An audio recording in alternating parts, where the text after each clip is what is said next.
LG tumirka kan tumagomborra kurekani clubs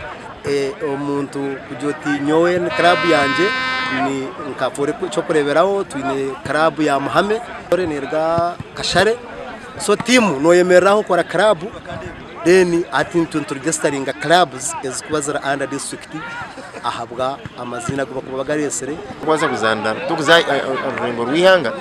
utazanira hari liigi ningo tatandikira hansi so kutandikira hansi kwe yabana ba mirongo Kashare Nyabisirira Incune Kagongi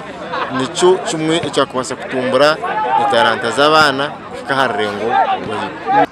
football club buzibera Mbarara district kutandika ona tournament netulira mu fufanti nafe twina district yafe tuyimirizawo kutandikira mu 5th division kigenda kuba kituyamba ko kale kubera anti nafe tufuna abakulembeza abaffe